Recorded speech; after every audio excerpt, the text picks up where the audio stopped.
Yes, another TWAB is dropped. We're going to get right into it. Starting off, we got the Lord of Wolves showing up right here, so maybe some changes, maybe some nerfs. I don't know. It's been a menace in the Crucible right now. This week at Bungie, we have sandbox updates. Happy TWAB's Day, Guardians. First off, how is it already the second week in August? Secondly, how are we almost to the next season? Good news is you still have time to wrap up your seasonal title and think about what you're going to wear for Arc 3.0. Alright, I think we should get into the actual TWAB now, so let's get into it, Guardians. Alright, TLDR. Buffed some underutilized weapon archetypes, scout rifles and heavy GLs in PvE, high impact auto rifles, lightweight bows, buffed multiple perks, fixed some bugged perks, and updated some perk descriptions to be more accurate, buffed multiple exotic weapons, added intrinsic anti-champion functions to some, reworked a couple of exotic weapons whose functionality was causing issues, and updated the perk pools for Days of Eternity weapons and gave them a new origin trait. Oh, that's interesting, a new origin trait for Days of Eternity. I'm excited to see what that is. Global Changes fixed an issue in the 30th anniversary update that caused too much heavy ammo to drop when running double special weapons. Several weapon stats were previously hidden, which made fully evaluating weapons difficult. Airborne effectiveness, recoil direction, zoom, and aim assist are now visible in the weapon inspection screen. That's super helpful. I'm really excited to see that because then we don't have to go through some third-party website to check that out. Weapon archetypes, scout rifles. We felt they could still use a bit of love in PvE, so increased damage of all scout rifles versus minor enemies, which are red bars, in PvE by 10%. That's a big deal. Scout rifles are already pretty good, so this change is in addition to the baseline damage buff given in the Solstice Balance patch. That's a big deal right there, and I think that's going to change up the meta a little bit. 360 RPM auto rifles. Increased base stability stat of all non-high impact auto rifles by 6 to 12, depending upon the weapon. Lightweight bows. Increase the perfect draw window from 0.55 seconds to 0.8 seconds on the high end. So that's a nice change right there. It'll definitely make bows a little more annoying in PvP, but you know, whatever. I guess they're really leaning into the bow meta right now. Hand cannons. Fixed dire promise zoom stat.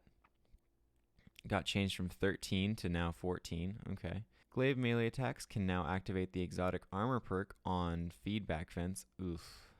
Okay. I don't know how I feel about that one. Karenstein armlet and necrotic grips. Okay. Interesting change there. Because I feel like a glaive is more like a weapon rather than a melee, so it's interesting what they're doing there. Breach grenade launchers. Concussion grenades can no longer roll in the magazine slot. Heavy grenade launchers. Increased damage versus majors and above by 10%. That's pretty good. But they exclude Parasite here, so. Weapon pools. Updated the perk pools for Dares of Eternity weapons and added an origin trait. Alright, this is interesting. I want to see what this is. Perks. The Gambit and Iron Banner origin traits were too specific to be generally... The Gambit and Iron Banner origin traits were too specific to be generally useful, so they both have been redesigned. Oh, interesting. Okay, so the Gambit origin trait. It's called Invader Tracker. Renamed Gun and Run. So the Invader Tracker Gambit origin trait is now named Gun and Run. Redesigned functionality to give a sprint speed increase on multi-kills. Okay, that's fine. I guess it's kind of good for Gambit because you want to be moving a lot, but you'd probably be jumping, so I don't know. That doesn't seem that great. Skulking Wolf, Iron Banner origin trait. Redesigned to activate on kills while at low health. Ambitious Assassin has fallen behind perks with similar functionality, such as Overflow. We've adjusted this to have a higher potential than before. So they increased the magazine overflow from 10% to 20% on primary weapons. You don't really see people using Ambitious Assassin on primary weapons, so I don't see a point to this really, but that's okay. Increased overflow cap from 50% to 150%. Okay, so the Wellspring perk. Wellspring had an internal cooldown to prevent it from activating too frequently. We no longer feel this is needed. Okay, so that's nice. It can just be activated infinitely in theory. The cooldown has been removed, allowing for rocket launchers and grenade launchers to return more ability energy when defeating groups within a single shot. Okay, so that's interesting. Perpetual motion was triggering frequently enough to be annoying, so we disabled audio/visual feedback on perk activation. Okay, so that's super minor. That's something that most people aren't even going to notice. Lead from Gold wasn't respecting the functionality of splitting the special ammo picked up when two special weapons were equipped. Okay, interesting. So you were getting like double, so they fixed that. So now gives the correct amount of ammo to each weapon when two special weapons are equipped. Okay, so that was actually really good before, and I understand why they fixed it, but it kind of would have been more fun if they. Vice Stinger was intended to grant ammo on weapons that support it and charge draw time on bows only. This was inadvertently applying to linear fusion rifles as well, making it too strong for an origin trait on them. That's a nerf to the Trials linear fusion right there. Fixed a bug where it was applying a charge time reduction to linear fusion rifles. Zen Moment has always had a description that confused players. Their descriptions have been updated to say what they actually do. Okay, cool. Alright, exotics. We've added anti-champion functionality to several weapons with the goal of giving more options for each champion type.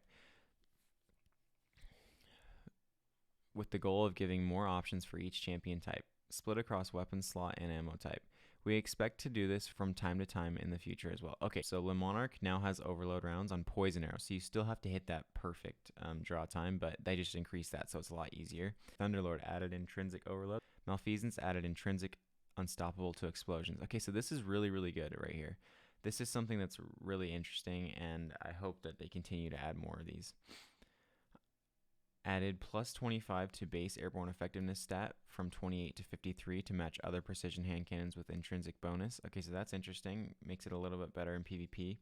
Wishender added intrinsic anti-barrier. Increased the number of hits versus most targets from 2 to 3. Increased damage versus champions, majors, and mini-bosses by 10%. And they're decreasing the draw time by 8 milliseconds. Alright, Tiku's Divination gets a free small buff from the global lightweight bow changes. Decreased draw time. Okay. Legend of Acreus. The Catalyst now grants Trench Barrel as well as the other perks. Callus Mini Tool got an increase in airborne effectiveness from 23 to 28, so that's plus 5. I mean, Callus is already pretty potent in PvP, but adding that is pretty interesting. Mida Mini Tool increased Zoom from 13 to 14 to match Callus. Drang, we've increased the airborne effectiveness from 21 to 23 to match standard Drang. Sweet Business increased airborne effectiveness. And then Fighting Lion, Season 17's 5% damage buff was rolled back as a part of the fix for a larger bug. This is being re-innovated and increased. Now receives the intended buff from 5% to 8%. Increased the grace time for the instant reload effectiveness of Thin the Herd from 5 to 6 seconds. Interesting, okay. Rework. Okay, so this is a big deal because this weapon right here is absolute garbage. Nobody uses it right now. I don't even know the name of it because I picked it up and then I didn't touch it ever again. Okay, Lord of Wolves. Decrease the starting ammo in PvP from 15 to 10. Reduce the burst size from 10 to 5 shots when Release the Wolves is activated. Reduce the burst delay by 60% when Release the Wolves is active. Decrease the Lord of Wolves base damage by 20%. Okay, that's a big deal right there. 20%? Oof, okay. And increase the damage by 20% in PvE. Okay, so they're really pushing for PvE here. So that's a big nerf to Lord of Wolves, and we'll see how that really affects it in the upcoming sandbox. DMT. Alright, they changed cranial spike effects. Okay, so cranial spike no longer buffs damage versus players. Instead, it grants increased reload, aim, and range per stacks. Okay, so we lose that damage buff. That's interesting. I don't know how much that'll change it, but we'll see. It still grants additional damage in PvE. Okay, that's fine.